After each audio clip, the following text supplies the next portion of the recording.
And he stood on a stretch of level ground. Those words still stick out to me every time I read this passage from Luke. It is those words that I think give me the most hope, the most joy, the most reassurance. And he stood on a stretch of level ground. It must be important, because why else would Luke include it? It had to have been important, because otherwise it would have been omitted. It would never have been talked about, and yet it's an integral part of today's story. Jesus came down with his disciples, and he stood on a stretch of level ground. Well, we know what level ground means, right? It means that we have, good footing. To be on level ground means we at least have an opportunity to be more balanced.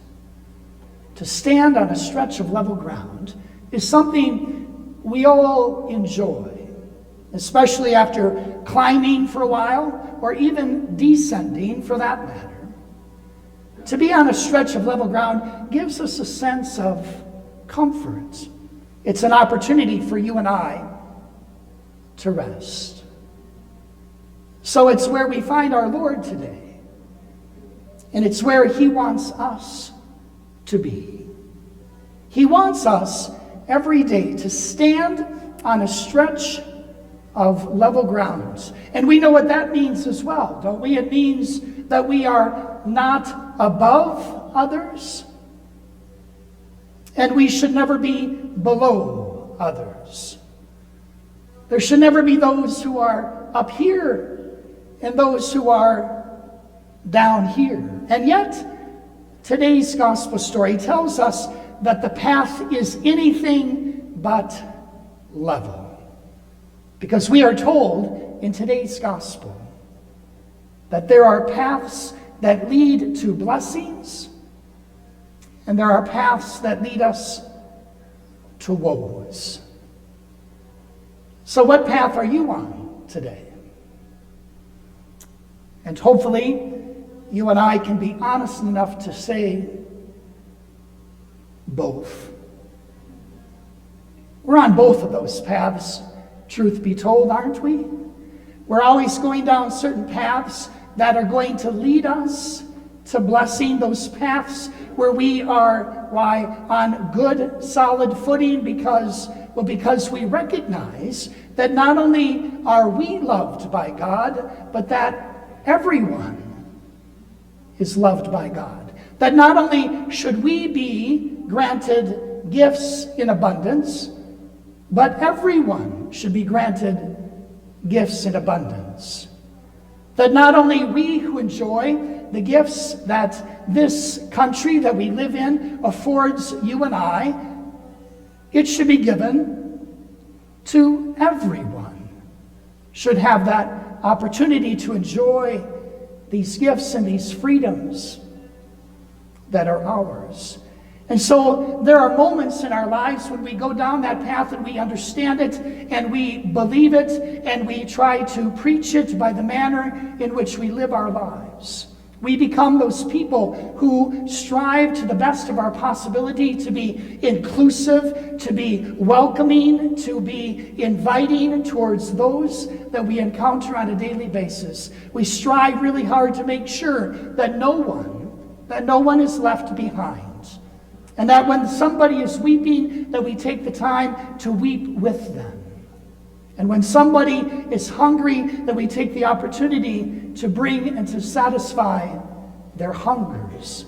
And when somebody is lonely, that we take the opportunity to put our arms around them and to help them to understand that they're not alone.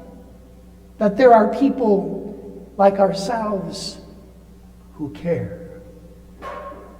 And then we always will go down those paths that are inviting in their own right. Those paths, of course, of scarcity and there's not enough and we gotta hoard and we've gotta be mindful of just of ourselves, and we become, of course, then those selfish people. We become people who are less than inviting. We become people who are concerned more about us and them, rather than recognizing the power that comes when we work together and pray together and live together, hopefully in harmony and in understanding. So there are paths that lead us in both directions. The path of blessing and the path of woe. And we know that both of those paths are most of the time anything but level ground.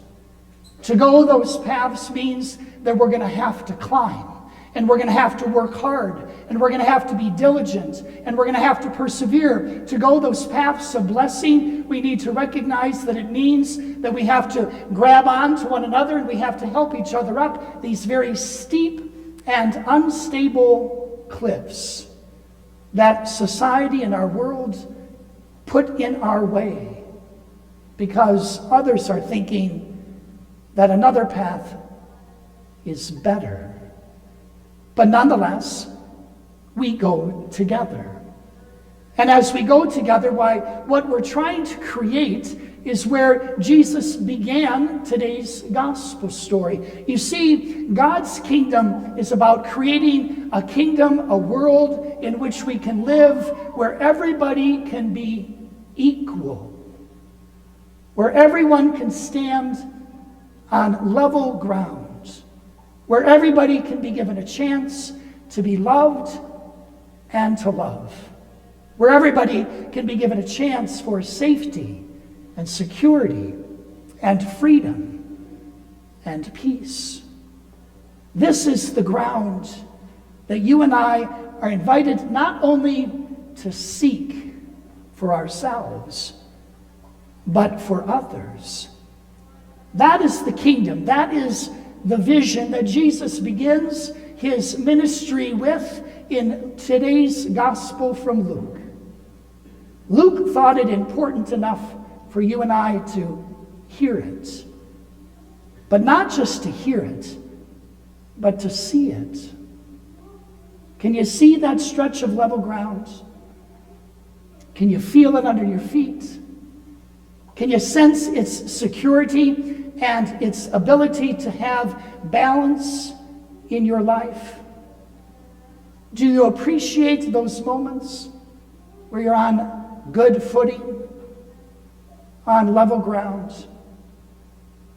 If so, then let us make that our work, that we, clear the paths, those obstructions, those hills, those valleys, those moments in our society, in our world today, that invite us to make them level again, so that all people might leap for joy.